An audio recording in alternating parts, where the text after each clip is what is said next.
just how weak the front springs on that car are as he goes in the corner. The front end goes down and just literally drags the racetrack. Jerry, you said he built that car himself. He was telling me this morning that the first 3 qualifiers here were cars that he built, and also the 5th place car. So he was right proud of the fact that he had 4 in the top 5 on the grid that cars were built by him.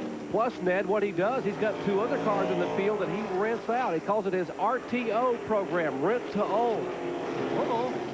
Here's some that might need to rent something. Well, they're up to the grass. They might be able to get back off. Well, that's some grass that maybe needed some mowing up there, but these cars don't have a blade attached. One car. That looks like up in the turn 2 area. Yeah, there we are in turn 2. Some contact between, that's the 58 and the red car. They just get hung together, cannot become separated, and they just go directly off the track together. That's Paul Dubé in the 58 from Victorville, California. And the red roof ends car will sit there. Apparently the car will not refire as Ron Hornaday Jr. continues to show the way. The 2-time Southwest Tour former champion leading here at Sears Point Raceway. Back in a moment. Friday night, 12:30 a.m. Eastern Time, 9:30 p.m. Pacific. Fastest half hour in motorsports. Exciting highlights of racing from all around the world. Speed Week. Put it on your calendar, 12:30 a.m. on Friday evenings. Take a look at our rundown here. As we approach the halfway point, Ron Hornaday, our pole sitter, is being shown up front. Kenny Peterson in second spot. Ken Schrader, Winston Cup competitor, last year's winner in third. Good run for the car number 16, Tom Hubert, former pole sitter here. Take a look back to see where your favorite driver is running. Ron Esau back in 22nd spot. And Craig Rodman being shown in 21st spot. Remember, he has had to start shotgun following that latest pit stop to work on the transmission. It had been hung in 4th gear, as you heard Kyle Petty and John Curtin say. And here's car number 9 off the track right here in turn 7. That is Doug Reno. He gets the car right in front of car number 14, but they're able to avoid contact. We'll take a look at what happened coming into the turn. Down on the inside. Well, no, he's on the outside. Coming a little bit fast, perhaps. Sort of gets off camber when you come in that wide here, and he gets his left wheels out on the dirt or the grass and spins her around. No harm done. And here is Ron Hornaday, still just pulling away. Boy, that car is really working today. Here he comes now out of turn 6, headed up in our area. He just put a lap on the car 34 that Kyle Petty was talking about a little bit ago that was in the pits, MK Kanky. No, that's not Kanky, that's Doug McCown.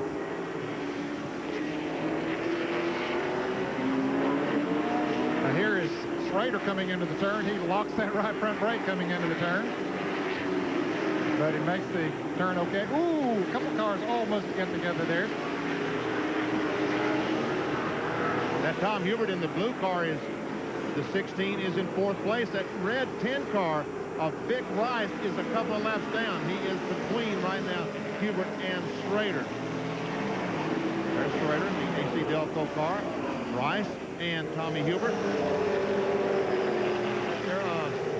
Michael Walford told me that Tom Hubert is leading their development of their 1996 Pontiac.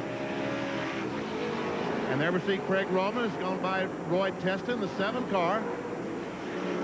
Flying through the field, but he did stop and change some tires on that caution. That's one reason he's able to run so much faster than these other cars.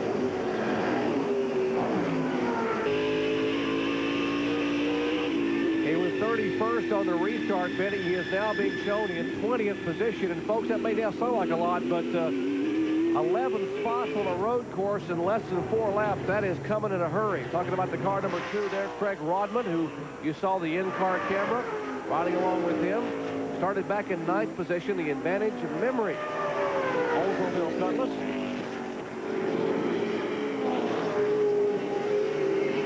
That's Roy Tester in the DuPont sponsored car. And there's Jim Inglebright, who you saw spin earlier, and back down the racetrack on the back bumper of Tester. And we can see that Inglebright started shotgun on the field. He's been able to get by all these cars. There's Charlie Saeed. That's the 66 car of Ron Esau and Randy Olson in the 70. And another car off the course. There's old buddy, Darrell Krantz. Well, he's getting on TV a lot today, Benny. Yeah, I'm telling you, Darrell, you're doing good. Well, no, Darrell, you're doing real good, but you're certainly getting some TV time.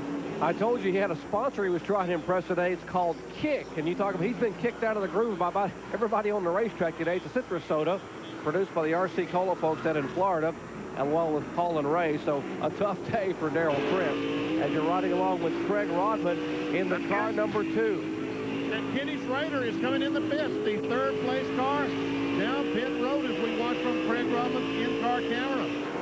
There we see Schrader. I don't know if it's a schedule or he's just stopping short. He might be stopping short, only planning to stop one time today. We told you the fuel window was around 30 laps. There would be 31 to go. So you got to wonder, as you watch Timmy Kohut and company, they will change right side tires, and John Kernan is there. John? It doesn't look like anything out of the ordinary right now. Henry Benfield putting in the first can of gasoline. On the right rear now, as they look at that, apparently a problem for Schrader on the right rear tire. We can't see from our vantage point on the left side of the car. It is now full of fuel, but Timmy Kohut and the crew working on that right rear. Apparently they've got a problem. We'll try and check it out, Jerry. Look, they might have had trouble getting that tire off. Benny Parsons, you were watching what they're doing with the right rear. What do you think, Captain? No, there's something wrong with the chassis under there, like the sway bar, panhard bar is broken or something, because they were trying to figure out exactly what was wrong with the car. John Kernan and Tim Coote will probably know exactly what the problem is now. And that's the car that won here a year ago. And here's a car just went off the course a moment ago. I believe that's the, what, 34 car, Jerry? 34 of Doug McCown of Prunedale, California. And that is probably going to bring out the caution flag, because it doesn't look like he's in too good a spot. And if it does, that's exactly what Ken Schrader, if his car is okay, that's exactly what he wanted to do. Make a green flag pit stop. There is the caution. And, well, see, now that doesn't signify caution all the way around the racetrack. Oh. That signifies the caution in that area. But down where I am, man, there's a standing caution flag. That does mean, yes, the caution flag is out all the way around the racetrack. Let's check in the pits where John Kernan is caught up with Timmy Kohut. John? Timmy, what's the problem? One of our brackets there in the back that holds our strut and our coilover seems to be, I don't know if he got off course or didn't have a good chance to look at it there, but we got some damage in the back end, and that might put us down for the rest of the day. All right, thank you, Timmy. Timmy Kohut, who handles all of Kenny Schrader's racing operation. Now, Schrader is back on the racetrack, but as cars are slipping and sliding all over this racetrack, you see another car slipped off, and we got some smoke out of one machine. There is what looks like the 44 car, and that is Bob Lyon, the Eagle Snacks Oldsmobile. His car has spun off. Take a look again at what happened to Bob Lyon.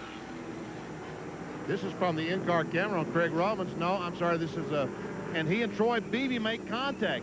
Beebe is able to get his car righted and continue on, but Lyle does end up sitting in the grass.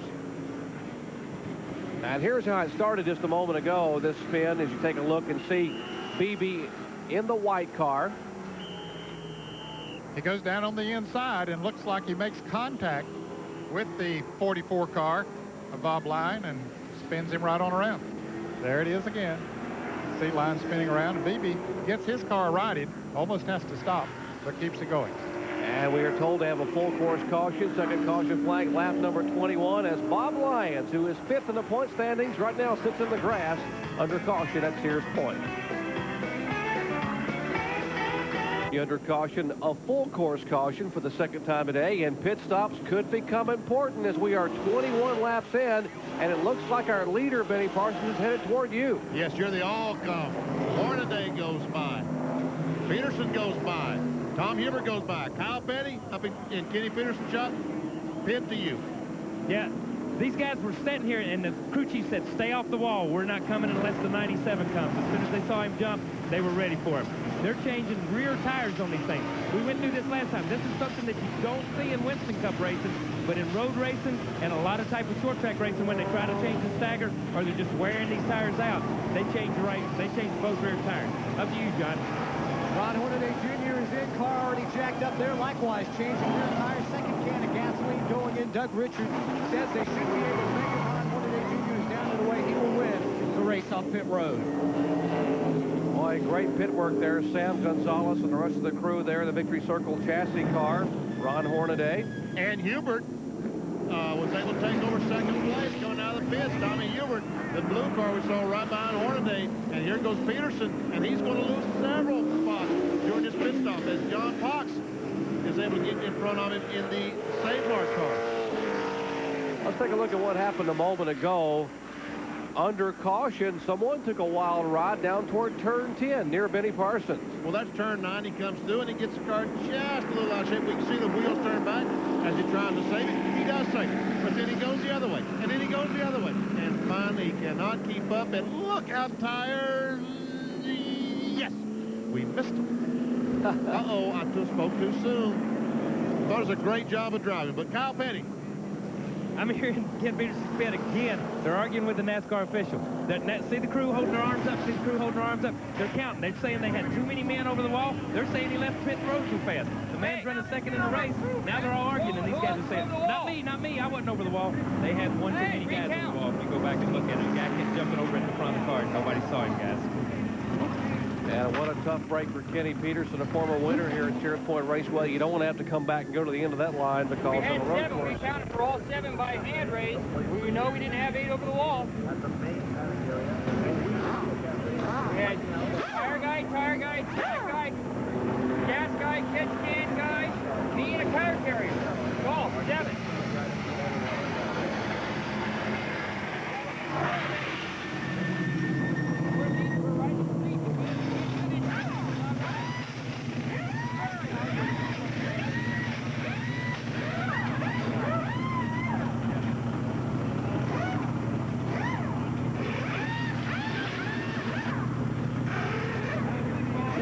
This is like watching a baseball game and seeing the manager argue with the umpire, except he didn't kick any dirt on him. What's the deal?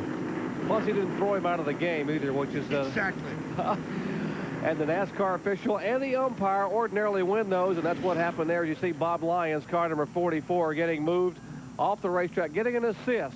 We're under caution at Sears Point Raceway. Back with more action A little bit ago, and let's see if we can get him on the radio as they get ready to go green here in just a moment. Craig, is that transmission working okay for you now? Well, it was working pretty good there. We were moving our way up, and then it's hung up in fourth gear again, and I don't really think it's the transmission's fault. I think it's the shifter.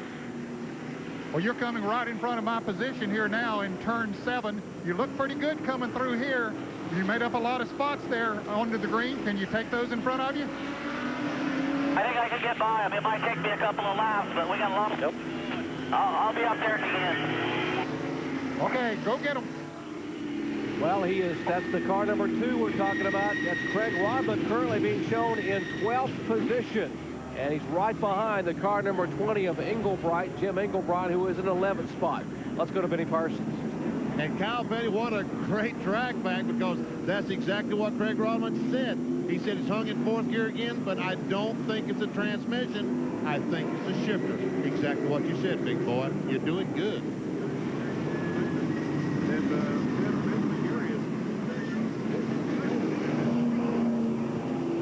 Getting set for a restart at Sears Point International Raceway. They're showing the car number 77 as our leader after those pit stops by Hornaday and company. The 77 is a rookie, Ron Peterson, out of San Bernardino, California, in a Chevrolet Lumina. And we have been told by the pits that now Craig Rodman has gotten the car out of fourth gear. He is no longer stuck in fourth gear, so maybe he'll have a chance to get into the top 10 as he is currently in 12th spot.